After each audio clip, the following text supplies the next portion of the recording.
The weight of healing. The cellar beneath the Quaker meeting house held a peculiar quality of silence. Not the terrified hush of pursued prey, but the exhausted quiet of people who had survived another night. Isaiah listened to the breathing around him, Moses' deep, steady rhythm, Hannah's softer cadence beside him, Ruth's child-quick breaths, Abigail's measured inhales, Clara's occasional catch and release. Each breath a small victory. Above them, footsteps moved with purpose. Friend Elizabeth, he thought, though he couldn't be certain. The floorboards creaked in patterns he was learning to read. 3 steps toward the pulpit, pause, 2 steps back toward the door. She was checking the windows, watching for Crowe's men. Isaiah shifted slightly, and his ribs screamed. The pain had changed from sharp to grinding, a constant pressure that made each breath feel like drowning. Moses had been right. Something was broken inside, something bleeding. He could taste copper at the back of his throat. "You're not sleeping," Hannah whispered, her lips close to his ear. "Neither are you." I asked first. Her hand found his in the darkness. 3 squeezes. "I love you." He returned the pressure, though even that small movement sent fire through his chest. 3 squeezes back. "Isaiah," Moses' voice low and careful. "We need to talk about what comes next." "Not yet," Isaiah said. "Let them rest." "You need rest more than any of us." Moses paused. "You're bleeding inside. I've seen it before. Man took a horse kick to the ribs, looked fine for 2 days, then just dropped. Internal bleeding doesn't announce itself until it's too late." Hannah's hand tightened on Isaiah's. "How long?" "Depends," Moses said quietly. "If he rests, maybe days. If he keeps pushing." The silence completed the thought. "Then we rest here," Hannah said, her voice fierce despite its whisper. "We wait until we can't." Isaiah forced the words past the pain. "Crowe's watching the town. Every hour we stay puts friend Elizabeth in danger. And Elijah." As if summoned by her name, footsteps descended the stairs. The hidden panel slid open, and lamplight spilled into the cellar. Friend Elizabeth's face appeared, lined with exhaustion and something else, worry that went beyond the general danger. "Samuel," she said, "thee should come upstairs." Samuel was on his feet before she finished speaking. "Elijah, is she?" "She lives," friend Elizabeth said quickly, "but the fever has worsened. I need thee to help hold her steady while I work." Samuel disappeared up the stairs without another word. The panel slid closed, leaving them in darkness again. Abigail stirred, Ruth still sleeping against her chest. "How long have we been down here?" 6 hours, Isaiah said. "Maybe 7. It's afternoon now, I think." "And we're just waiting?" Clara's voice held an edge Isaiah recognized, the same restless energy that had driven Samuel to nearly run early, that had made Thomas bolt before he was ready. The desperation of people who had tasted possibility and couldn't bear to be still. "We're surviving," Moses said. "There's a difference." "For how long?" Clara asked. "We can't stay in this hole forever. Crowe's men are watching. Sooner or later we move," Isaiah said. "But not until dark, not until we know the route ahead is clear." "And if it's not clear?" Clara pressed. "If they're watching every road, every farm, then we find another way." Isaiah heard the snap in his own voice, knew it came from pain and exhaustion rather than anger. He forced himself to soften his tone. "Clara, we've come this far. We're not giving up now." Silence settled again, broken only by Ruth's soft snoring and the distant sounds of the town beyond the meeting house walls. Isaiah tried to map the space in his mind. The layout, friend Elizabeth had described the night before, when they'd first stumbled through her door with Crowe's dogs baying in the distance. The meeting house sat at the edge of Willowbrook, close enough to the forest that a desperate run might reach cover, but exposed enough that daylight movement would be suicide. North of town lay Pennsylvania, 50 miles of farms and forests and rivers. 50 miles that might as well be 500 if his ribs gave out, if Elijah couldn't walk, if Crowe's net tightened any further. "Isaiah," Hannah's whisper cut through his spiraling thoughts. "Stop planning. Just for an hour, just rest." "I can't?" "Yes, you can." Her hand moved to his chest, gentle over the broken ribs. "Moses is here, I'm here. We'll watch. You rest." He wanted to argue, wanted to insist that leadership meant constant vigilance, that stopping meant dying. But the pain was a living thing now, eating at his strength with every breath. And Hannah was right. If he collapsed, who would lead them? Who would remember the route, the contacts, the the careful geography of freedom. 1 hour, he conceded. 2, Hannah countered. 1.5. He felt her smile in the darkness. Deal.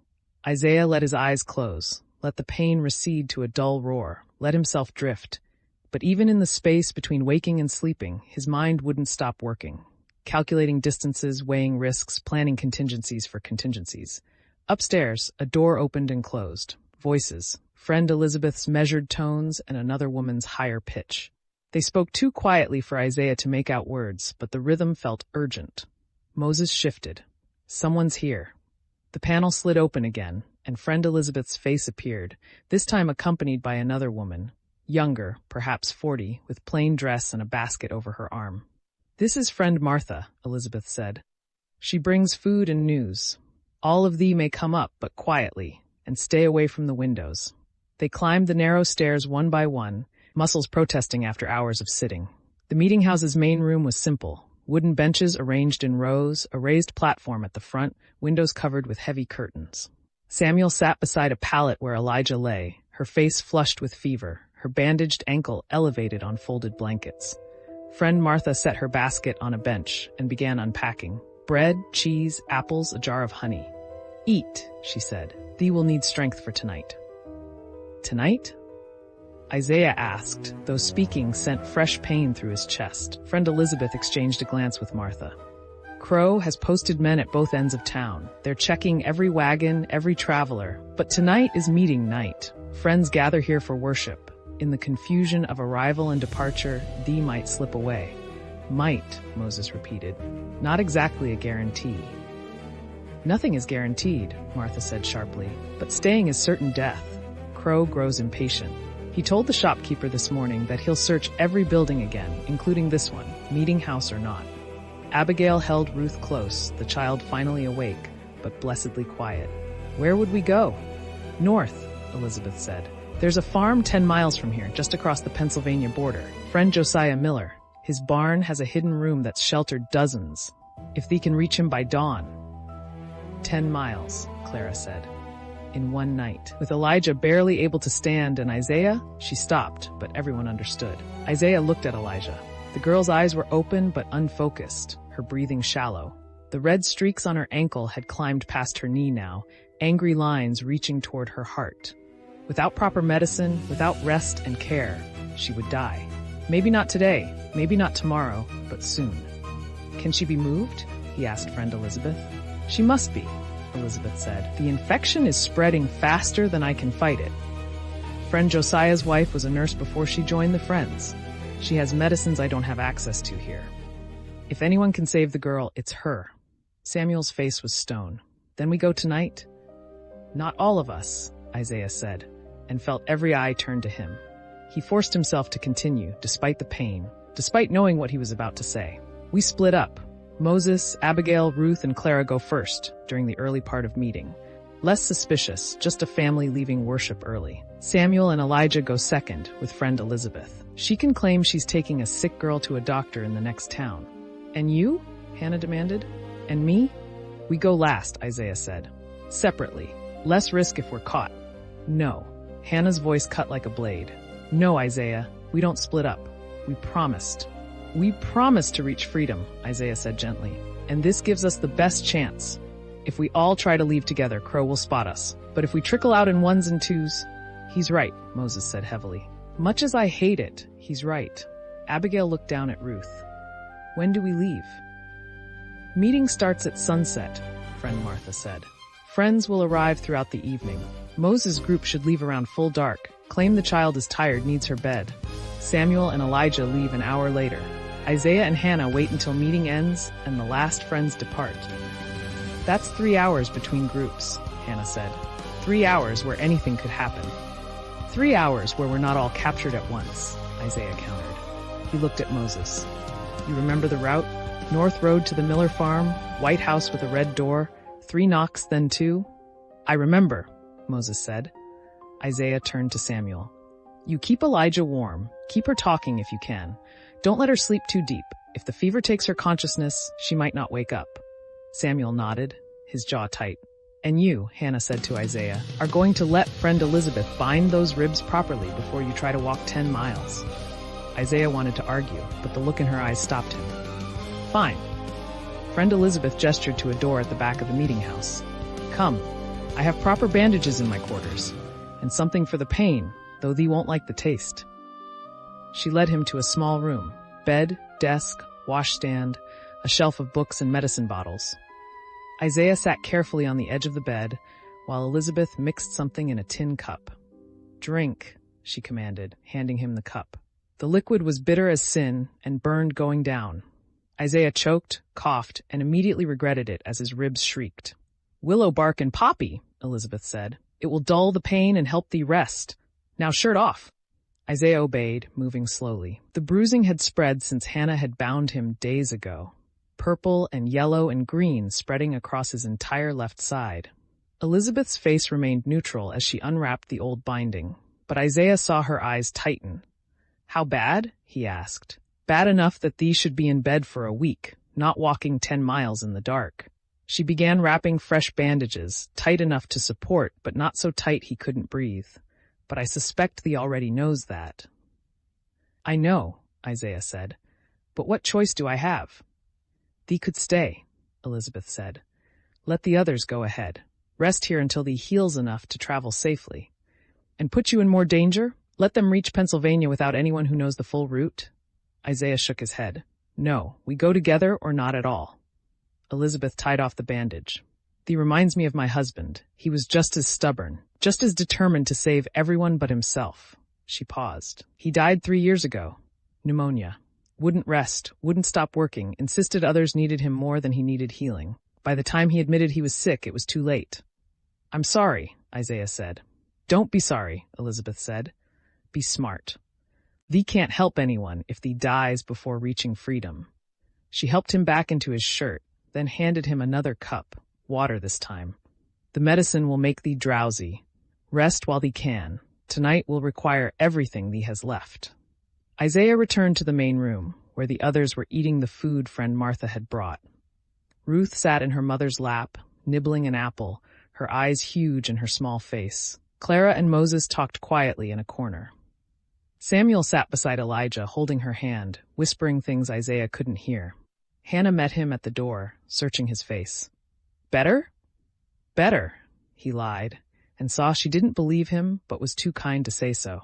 They sat together on one of the benches, and Isaiah let himself lean against her, just slightly. The medicine was starting to work, the pain receding to something almost bearable, exhaustion pulling at him like deep water. I'm scared, Hannah whispered. Me too, Isaiah admitted. What if we don't make it? What if? We will, Isaiah said with more certainty than he felt. We've come too far to fail now. Hannah was quiet for a moment.